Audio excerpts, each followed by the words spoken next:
ప్రభావము లేక ఉజ్జీవము లేక ఉత్సాహము ఇవన్నీ కూడా దేవుని బిడ్డల మధ్యలో నుండి వెడలిపోవడానికి గల కారణాలేంటి అవి ఇప్పుడు మనం ధ్యానం చేస్తున్నాం.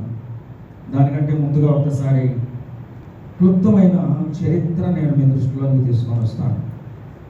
430 సంవత్సరాల బానిసత్వం నుండి క్రీస్తుకు పూర్వం 1446లో మోషే అహరోనుల నాయకత్వంలో నుండి వారు విడిపించబడ్డారు. ఇశ్రాయేలీయులు దేవుడు అబ్రహాముతో చేసిన వాగ్దానం, ఇసాకుతో చేసిన వాగ్దానం, యాకోబుతో చేసిన వాగ్దానాన్ని నెరవేర్చడానికి, వాగ్దత్త దేశానికి తన ప్రజలను నడిపించడానికి మోషేను అహరోనును ఎన్నుకొని పంపించాడు. ఐగుప్తు దేశంలో నుంచి దేవుడు వారిని విడిపించాడు. 1446లో 40 సంవత్సరాలు అరణ్యంలో మోషే వారిని నడిపించాడు. అనంతరము మోషే పరలోకానికి వెళ్ళిపోయాడు, దేవుని సన్నిధికి వెళ్ళిపోయాడు. అహరోను దానికంటే ముందు, మిరియాము వారిద్దరి కంటే ముందు చనిపోయారు. ఆ తర్వాత ఆ బాధ్యతను దేవుడు యెహోషువకు అప్పగించాడు. చరిత్ర పాత నిబంధనదైనా కానీ పాత నిబంధన గ్రంథంలో ఉన్న చరిత్ర అంతా సంఘానికి స్పష్టంగా వర్తిస్తుంది. 40 సంవత్సరాలు మోషే దగ్గర పరిచారకుడిగా ఉన్నాడు. ఎవరో యెహోషువ 40 ఏళ్ళు సంవత్సరం తిరిగి వచ్చేలేకే నన్ను ఏదో ఒకటి చేయండి అంటున్నారు. ఇప్పుడైతే 40 ఏళ్ళు పరిచర్య చేశాడు.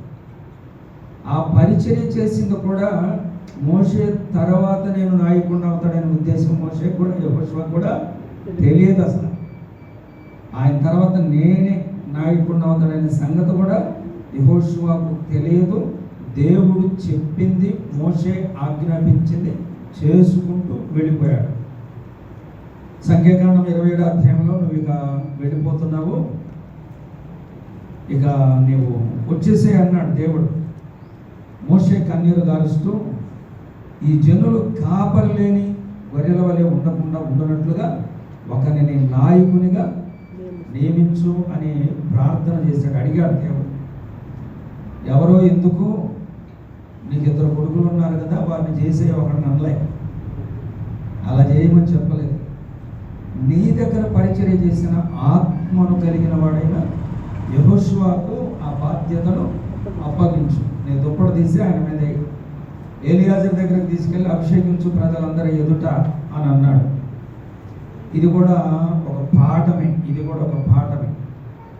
పెద్దలు ఉన్నప్పుడే, తర్వాత నాయకత్వాన్ని వీరున్నప్పుడే దాన్ని ఏర్పాటు చేయాలి. లేకపోతే కనుక నేను అని గందరగోళం అయిపోతుంది. ఆ తర్వాత ఏమవుతుందో ప్రస్తుత పరిస్థితులు మనం చూస్తున్నాం. పెద్దలు ఉన్నప్పుడే అనేది సబ్జెక్ట్ అది కాదు, వాటికి జ్ఞాపకం చేశాను. మోషే నాయకత్వం తర్వాత యెహోషువ నాయకత్వంలో క్రీస్తు పూర్వం 1406లో కనాను దేశంలోకి వీళ్ళు ప్రవేశించారు. 31 సంవత్సరం వారికి ఆ భూభాగాన్ని పంచిపెట్టాడు. ఆ తర్వాత యెహోషువ కూడా కన్ను మూసేశాడు. ఆ తర్వాత న్యాయాధిపతుల కాలం వచ్చేసింది. ఇంచుమించుగా 325 సంవత్సరాలు లేక 35 సంవత్సరాలు న్యాయాధిపతుల పాలన వచ్చింది. న్యాయాధిపతులు కూడా చనిపోయారు. ఇప్పుడు రాజు లేడు, నాయకుడు లేడు. ప్రజలు ఎవరి ఇష్టానుసారంగా వారు ప్రవర్తిస్తూ వచ్చేశారు. ఆ కాలంలో హన్న ప్రార్థన చేసింది. దేవుడు కూడా వారిని విడిచిపెట్టి మాట్లాడటం మానేశాడు. వారి అవిధేయతను బట్టి, వారి తిరుగుబాటును బట్టి, వారి మూర్ఖత్వాన్ని బట్టి, దేవుని మీద నుండి వారు మనస్సు తొలగించుకున్న దానిని బట్టి దేవుడు కూడా సైలెంట్ అయిపోయాడు, మాట్లాడటం మానేశాడు. ప్రజలు ఉన్నారా? ఉన్నారు. ఆయుధాలు ఉన్నాయా? ఉన్నాయి. సైన్యం ఉందా? ఉంది. మందస్సం ఉన్నదా? ఉన్నది. నాయకులు ఉన్నారా? నాయకుడు లేడు, కానీ యాజకులు ఉన్నారు. ఉన్న యాజకులు కూడా సరైనటువంటి వాళ్ళు కాదు. ఆ కాలంలో ఆమె ప్రార్థన చేసింది. దేవుడు సమూయేలును ఇవ్వడం జరిగింది.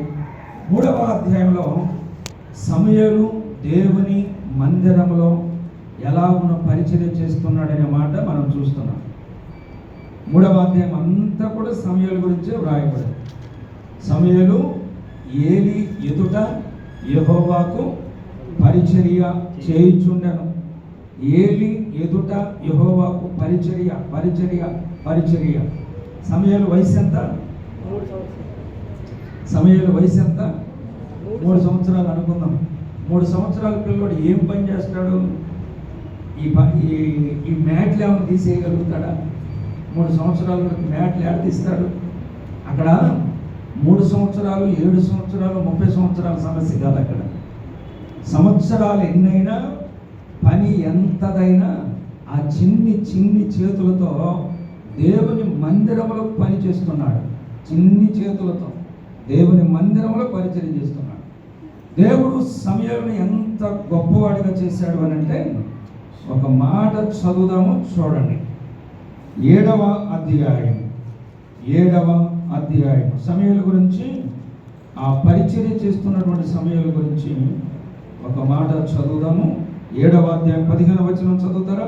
మైకు కొంచెం దగ్గర పెట్టుకుని త్వరగా చదవండి. సమూయేలు తాను బ్రతికిన దినములన్నీ ఇశ్రాయేలీయులకు న్యాయాధిపతిగా ఉండెను. న్యాయాధిపతులు లేరు, కానీ దేవుడు సమూయేలును న్యాయాధిపతిగా చేశాడు.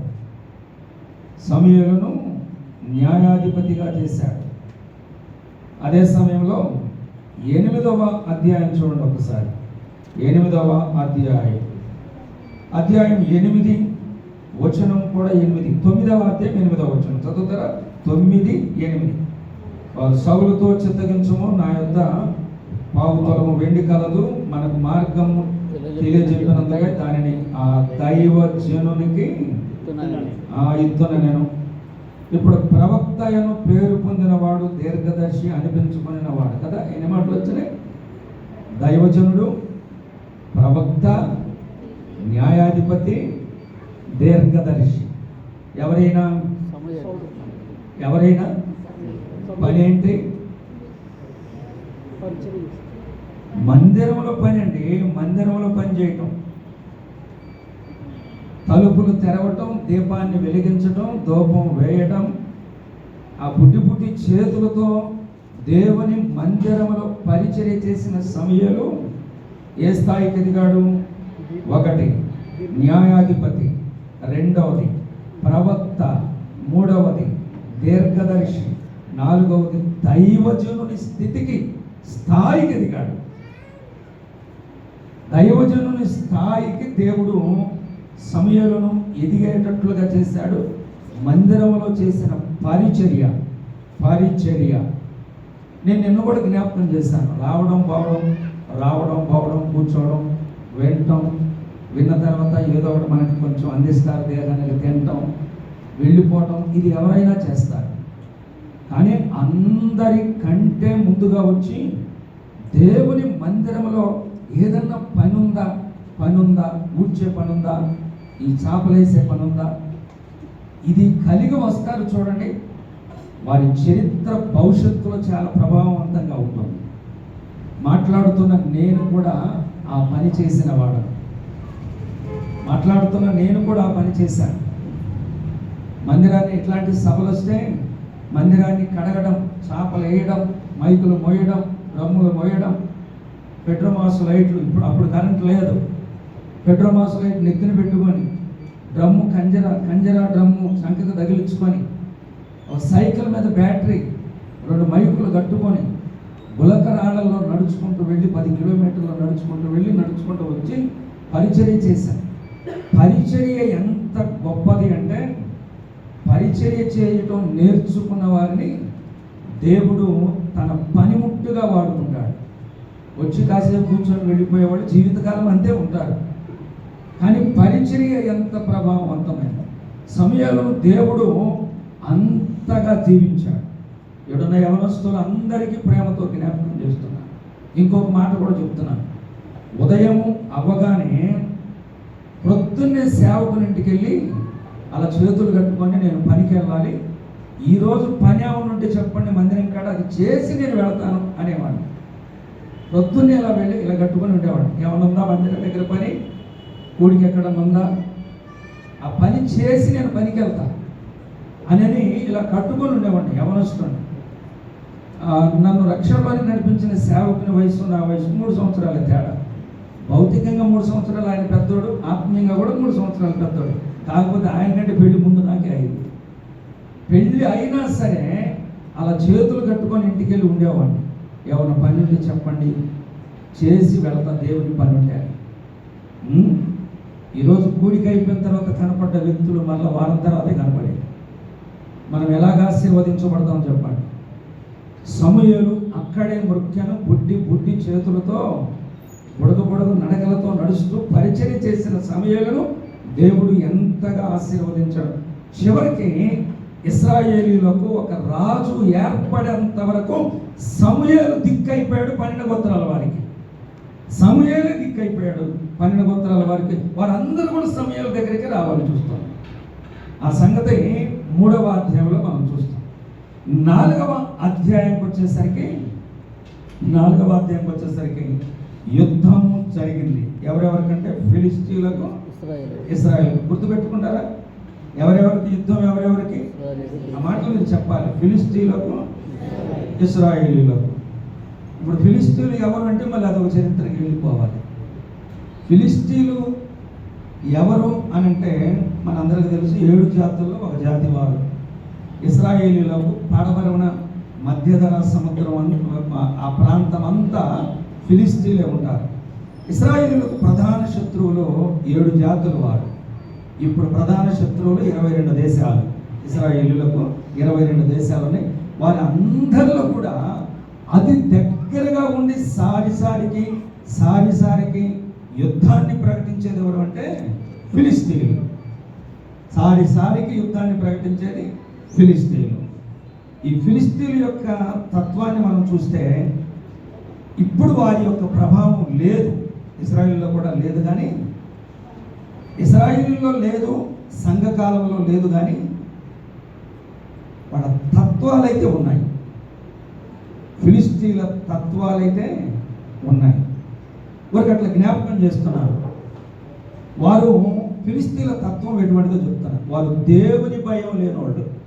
మొదటిదిగా ఫిలిష్తీయులు అంటే రాసుకుంటారా? 1, వారు దేవుని భయము లేనివాడు. 2వది, ఇతరుల భార్యల మీద ఎక్కువ కన్నేసేవాళ్ళు. అబ్రహాం శారాన్ని తీసుకొని వెళ్ళాడు ఇంట్లో, అబీమెలెకు. భయం లేదు అంటే ఇతరుల భార్యల వైపు వాళ్ళ చూపులు ఎక్కువ ఉండేవి. ఇతరుల భార్యలను ఎక్కువగా పొగుడుతుండేవాళ్ళు, అందంగా కనపడతాయి. ఫిలిష్తీయుల తత్వం అది. 3వది, ఫిలిష్తీయులు అంటే అసూయ పరులు అని అర్థం. ఫిలిష్తీయులు అంటే చెప్పండి, నేను చెప్పింది మీరు చెప్పండి, పర్లేదు, అది మనకి నాటుకొని పోవాలి. ఫిలిష్తీయులు అంటే అసూయ అంటే ఓర్చుకోలేని వాళ్ళు అని అర్థం. ఫిలిష్తీయులు అంటే నేను చెప్పిన ప్రతిదానికి బైబిల్ లేఖనాలు ఉన్నాయి.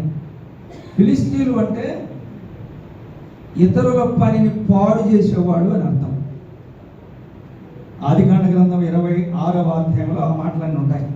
అబ్రహాము తవ్విన బావులు ఇస్సాకు వాటి పూడికి తీసి చేస్తుంటే ఈయన పగల పని చేస్తే వారు నైట్ వచ్చి వాటిని పూడి చేసేవారు. ఫిలిష్తీయులు అంటే అర్థం ఏంటి? పని పాడు చేసేవారు. వీటన్నింటిలో మనకు పాఠం ఉందండో. ఫిలిష్తీయులు ఇక్కడ లేరు, కానీ ఈ తత్వం కలిగిన వాళ్ళు చాలా మంది ఉన్నారు. ఇతరుల పనిని పాడు చేసేవాళ్ళే ఫిలిష్తీయులు.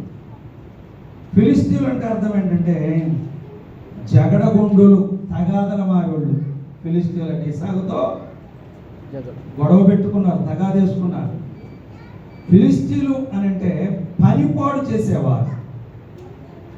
ఫిలిష్తీయులు అంటే పనిని పాడు చేసేవారు. ఈరోజు ఫిలిష్తీయులు ఉన్నారా? ఫిలిష్తీయులు లేరు, కానీ ఈ తత్వం కలిగిన వాళ్ళు ఎక్కువ మంది ఉన్నారు. ఫిలిష్తీయులు లేరు, కానీ పని పాడు చేసేవాళ్ళు ఉన్నారు. వీరు సారికి మాటికి న్యాయాధిపతుల కాలంలో, రాజుల కాలంలో తరచుగా యుద్ధానికి వెళ్ళేవారు. తరచుగా యుద్ధానికి వెళ్ళేవారు. 4వ అధ్యాయంలో యుద్ధం జరిగింది.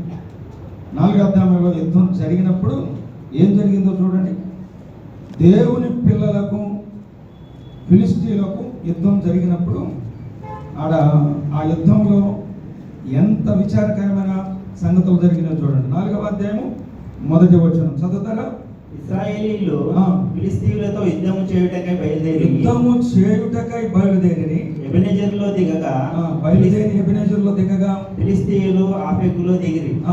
ఫిలిష్తీయులు ఇశ్రాయేలుల మీద తమ్మును యుద్ధ పంక్తులుగా తీర్చుకొనగా వారు యుద్ధంలో కలిసినప్పుడు ఇశ్రాయేలీయులు ఫిలిష్తీయుల ఎదుట ఓడిపోయి యుద్ధ భూమిలోనే ఎక్కువ తక్కువ 4,000 మంది హతులైరి. ఎవరు? ఇశ్రాయేలీయులు ఎవరు? దేవుని పిల్లలు. చంపబడింది ఎవరు? దేవుని పిల్లలు. చంపింది ఎవరు? ఫిలిష్తీయులు. దేవుడు ఏం చేస్తున్నాడు? మన పిల్లోని మాట అంటేనే మనం ఓర్చుకోం కదా. 4,000 మంది చనిపోయారు. 10వ వచనం చదవండి. ఫిలిష్తీయులు యుద్ధము చేయగా ఇశ్రాయేలు ఓడిపోయి అందరూ తన డేరాలకు పరుగులెత్తి వచ్చిరి. అప్పుడు అత్యధికమైన వధ జరిగెను. ఇశ్రాయేలీయులలో 30,000 కాల్పులను కూలెను. మొత్తం ఎంతమంది? అక్కడ 4, ఇక్కడ 30,000. 34,000 మంది ఒక్క రోజున చనిపోయారు. ఇది ఎంత విచారం! కదా? విచారం కదా? ఓడిపోయిన ముఖాలు, పారిపోయిన ముఖాలు. ఫిలిష్తీయుల చేతిలో ఓడిపోయారు, పారిపోయారు, హతులయ్యారు. పారిపోయి హతులైపోయారు. ఇది చాలా సిగ్గు చేయదు. దేవుని పిల్లలు ఎప్పుడు కూడా విజయవంతంగా జయ జీవితాన్ని కలిగి జీవించాల్సిన వారు ఇప్పుడేమిటి? ఓడిపోయారు. తలదించుకునే పరిస్థితి, ముఖాలన్నీ వికారంగా, సిగ్గుతో తిరిగి వస్తున్నారు బ్రతికున్నవాడు. ఇలా ఓడిపోవటానికి గల కారణాలు ఏంటి? ఎవరి గురించి చెప్తున్నాం ఈ మాటలో? ఇశ్రాయేలీయుల గురించి చెప్తున్నాం. ఇది ఇశ్రాయేల్ చరిత్రే. కానీ సంఘ కాలానికి వచ్చేసరికి చాలా మంది జీవితాల్లో ఓడిపోయిన మొహాలే,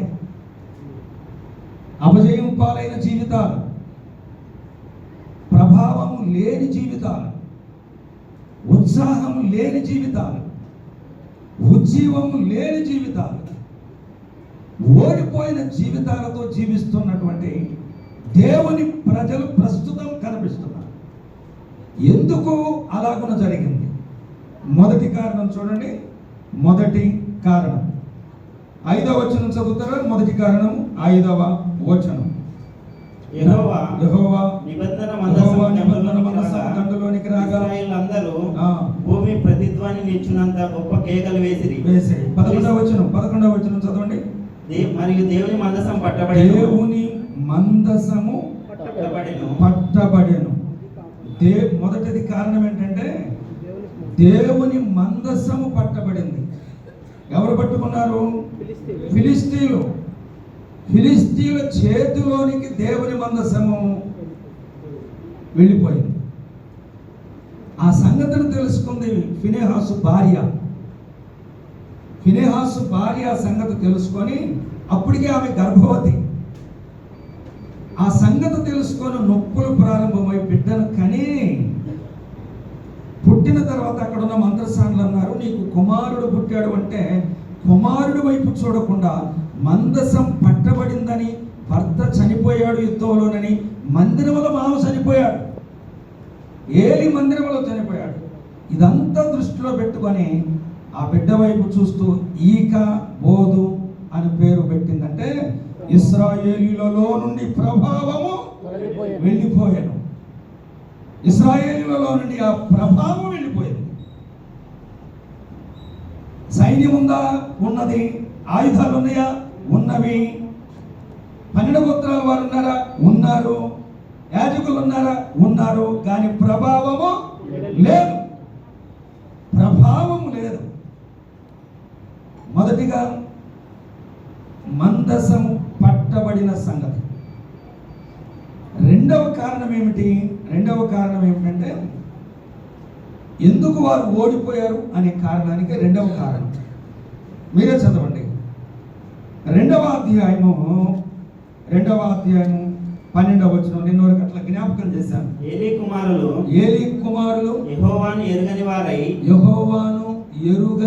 వారై మిక్కిలి దుర్మార్గులై ఉండిరి. రెండవ కారణం ఏంటి? మందిరములో యాజకత్వం చేస్తున్న వాళ్ళ యొక్క దుర్మార్గత,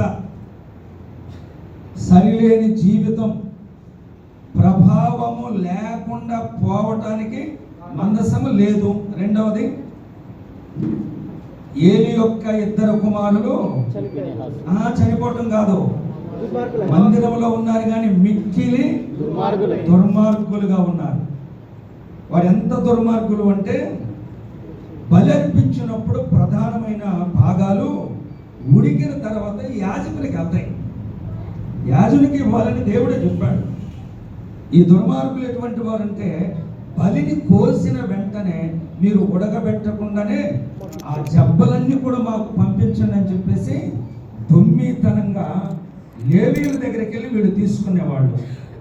కొవ్వు ఎంత వస్తే అంత బలిపీఠం మీద దహించాలి.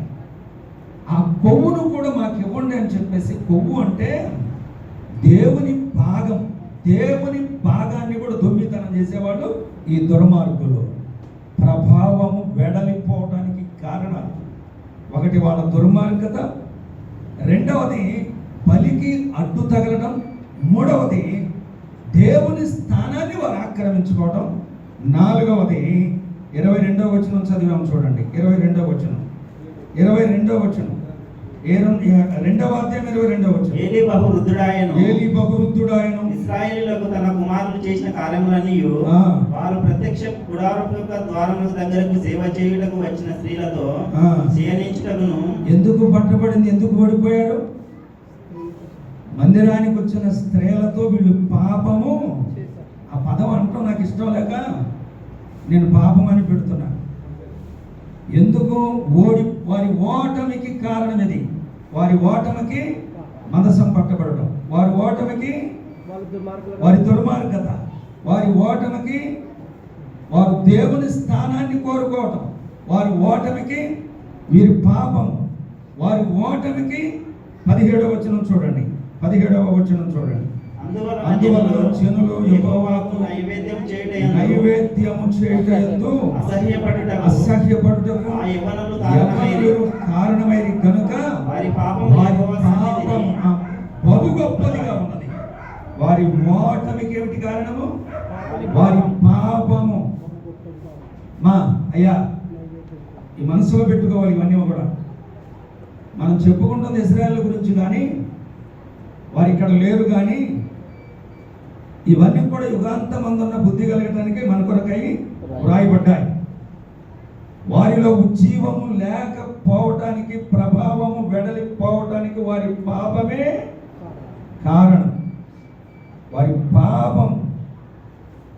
మరొక మాట చూడండి, 27వ వచనం. వారి ఓటమికి 27వ వచనం. అంతటా దైవజనుడు ఏలీ యొద్దకు వచ్చి ఇట్లా నేను యెహోవా నిన్ను గూర్చి సెలవిచ్చినదేమనగా నీ పితరుని ఇంటి వారు ఐగుప్తు దేశమందు ఫరో ఇంటిలో ఉండగా నేను వారికి ప్రత్యక్షమైతిని. అతడు నా ముందర ఎఫోదును ధరించి నా బలిపీఠం మీద అర్పణ ధూపమును అర్పించుటకై నాకు యాజకుడవునట్లు ఇశ్రాయేలు గోత్రంలో నుండి నేను అతన్ని ఏర్పరచుకుంటేనే ఇశ్రాయేలు అర్పించిన హోమ వస్తువులన్నిటినీ నీ పితరుని ఇంటి వారికి ఇచ్చి నా నివాస స్థలములకు నేను నిర్ణయించిన నైవేద్యములను మీరేలా తృణీకరించుచున్నారు. వారి ఓటమికి మరొక కారణం ఏంటంటే బలి నైవేద్యములను వారు తృణీకరించుచు ఉన్నారు. రాసుకోండి, వారి ఓటమికి కారణం. ప్రతి దానిలో మనకి పాఠం ఉన్నది. ఇంకా ఏమన్నాడు చూడండి, తృణీకరించితరి మిమ్మును క్రొవ్వబెట్టుకొనుటకై నా జనులకు ఇశ్రాయేలీయులు వీళ్ళని సేవ చేయండి రా పొండిరా అని చెప్తే ఏం చేస్తున్నారంటే వీళ్ళు మందిరంలో ఉండి కొవ్వు పెట్టుకుంటున్నారట. వాళ్ళను కొవ్వ పెట్టుకుంటున్నారు, కదిలే అంత వీలు లేకుండా. మిమ్మల్ని మీరు కొవ్వు పెట్టుకుంటున్నారు. మీకు తింటం ఎక్కువైంది, కొవ్వు పెట్టడం కూడా ఎక్కువైపోయింది. మిమ్మల్ని మీరు కొవ్వు పెట్టుకుంటున్నారు. వారు ఓటమికి మరొక కారణం ఇక్కడ జ్ఞాపకం చేస్తున్నాడు. కొవ్వు పెట్టుకొనుటకై నా జనులకు ఇశ్రాయేలు నైవేద్యములలో శ్రేష్ఠ భాగములను పట్టుకొనొచ్చు, నాకంటే నీ కుమారులను నీవు గొప్ప చేయుచున్నావు. ఎవరిని గొప్ప చేయాలి? వాస్తవానికి దేవుణ్ణి గొప్ప చేయాలి. పాట పాడిన దేవునికి గొప్ప చేయాలి, ప్రసంగం చేసిన దేవుణ్ణి గొప్ప చేయాలి, ఆరాధన చేసిన ఎవరిని గొప్ప చేయాలి? దేవుణ్ణి గొప్ప చేయాలి. పరిచర్య చేసిన ఎవరిని గొప్ప చేయాలి? దేవుణ్ణి గొప్ప చేయాలి. మీరు భోజనము చేసినను పానము చేసినను దేవుని మహిమ కొరకు ఏది చేసినా అందులో దేవునికి మహిమ రావాలి. కానీ మిమ్మును కోవబెట్టుకుంటున్నారు, మిమ్ములను మీరు హెచ్చించుకుంటున్నారు, మిమ్ములను మీరు గొప్ప చేసుకుంటున్నారు. వారి ఓటమికి ఒక కారణం, వారి పడిపోవటానికి, వారు చనిపోవటానికి, పారిపోవటానికి, హతులవటానికి ఇదిగో ఈ కారణాలు ఉన్నాయి వారి మధ్యలో. ఆ మాటలు ఇక్కడ మనం జ్ఞాపకం చేసుకుంటా ఉన్నాం. దేవుడు ప్రకటన చేశాడు. కిందకు వచ్చేసరికి 20వ అధ్యాయంకి వచ్చేసరికి, నన్ను ఘనపరచు వానిని నేను ఘనపరుస్తా. నన్ను ఎవరైతే ఘనపరుస్తారో వారిని కూడా నేను ఘనపరుస్తాను. నన్ను ఎవరైతే తృణీకరిస్తారో వారిని కూడా నేను తృణీకరింపబడేటట్లుగా చేస్తానన్నాడు. ప్రియులారా, మనసుకి పెట్టండి, నా వైపు చూడండి. మన జీవితంలో దేవునికి మాత్రమే ఘనత రావాలి, ప్రభువుకు మాత్రమే ఘనత రావాలి. ప్రభువుకి మాత్రమే ఆయనకు మాత్రమే, ఆయనను మాత్రమే మనం లోకానికి చూపించాలి. మనల్ని చూశారు అంటే ప్రభువును చూసే విధంగా ఉండాలి. నన్ను నీవు గణపరుస్తూ నిన్ను నేను గణపరుచుకుంటే గనక అక్కడ దేవుడు హీనపరచబడతాడు. వారు ఓటమికి కారణాలు ఇవి. వారు యుద్ధానికి వెళ్ళారు, ఒకసారి ఓడిపోయారు, 4000 మంది చనిపోయారు. ఒరే, మనందరం ఓడిపోవటానికి మందసం మన మధ్య లేదు కాబట్టి ఇప్పుడు మందసాన్ని కనుక మన మధ్య యుద్ధంలోనికి మధ్యలోనికి తీసుకొని వస్తే మనకేమొచ్చింది? జయం వచ్చింది అని అన్నాడు. మందసం అంటే ఏంటి? మందసం అంటే 4 దేవులు అన్నాడు. ఫిలిష్తీయులు అన్నారు, రే మందసం వచ్చింది, వారు కేకలు పెట్టారంటే జీవము గల దేవుడు వారి మధ్యలోనికి వచ్చాడు. రే గట్టిగా కత్తులు ధరించి నడుము కట్టుకొని బాగా పోరాడితే తప్ప లేకపోతే మనకి జయము రాదు అన్నారు. ఎవరంది ఈ మాట? ఫిలిస్తీన్లు అన్నారు ఆ మాట. అయినా కానీ మందస్సం వారి మధ్యలో ఉంది, కానీ దేవుడు లేడు. మందస్సం అయితే ఉంది కానీ ఎవరు లేరు? దేవుడు. అది సంగతి. దేవుడు లేడు. ఇక్కడ ఆగి చెప్పాలి, చాలా సంగతులు ఇక్కడ ఆగి చెప్పాలి. బైబిల్ ఉంది కానీ చెప్పండి, ఇంకా మాట చెప్పడమే. బైబిల్ ఉంది కానీ దేవుడు లేడు. పరిచర్య చేస్తున్నారు కానీ ఆ మాట అనండి. పరిచర్య చేస్తున్నారు కానీ, కానుకలు ఇస్తున్నారు కానీ, ప్రసంగాలు వస్తున్నాయి కానీ ఇక ఇంతే. లేకపోవడానికి కారణం ఏంటి? మందసం ఉన్నది, అదే సమయంలో చెడుతనం కూడా. మందసం ఉన్నది, అదే సమయంలో చెడుతనం ఉన్నది. బైబిల్ చేతిలో ఉన్నది, అంతరంగంలో పాపం ఉన్నది. పరిచర్య చేస్తున్నారు, ఇంటర్నల్గా ఏదో ఒక పొరపాట్లు ఉన్నాయి. వారి ఓటమికి అదే కారణం. ఈరోజు కానుకలు ఇస్తే చాలు, దేవుడు ఆశీర్వదిస్తాడు. బైబిల్ కొనుక్కుంటే చాలు, దేవుడు ఆశీర్వదిస్తాడు. మైటింగ్కి వెళ్ళి కాసేపు కూర్చొని ఇస్తే చాలు, దేవుడు ఆశీర్వదిస్తాడు. ఇవన్నీ నిజమే, కానీ అదే సమయంలో పాపాన్ని కూడా తీసేసుకోవాలి. దేవునికి నచ్చనిది ఏంటో అది తీసేసుకున్నంత కాలము దేవుడు వారి మధ్య ఉండడు. కావాలంటే మీరు చదవండి. నిర్గమకాండం 33వ అధ్యాయము. నిర్గమకాండము 33వ అధ్యాయము 3వ వచనం త్వరగా చదవాలి. మీరు లోబడనొల్లని ప్రజలు మీరు కనుక లోబడనొల్లని ప్రజలు గనుక నేను మీతో కూడా రాను. అది సంగతి. నేను మీతో కూడా నేను రాను.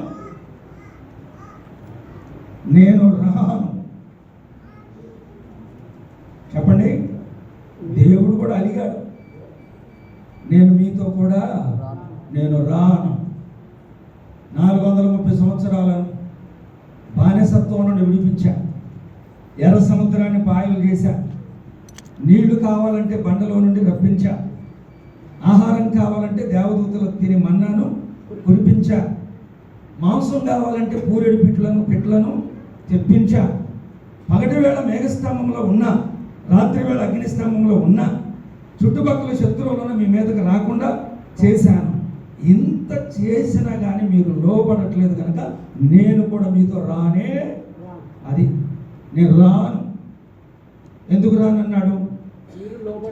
లోబడట్లా, తిరుగుబాటుతాను, విధేయత లేదు, చెప్పింది ఆయనకి రారు, వినమన్నది వినరు, చేయమన్నది చెయ్యరు, చూడమన్నది చూడరు, రమ్మంటే రారు, వెళ్ళండి ఒక పని చేయమంటే వెళ్ళరు.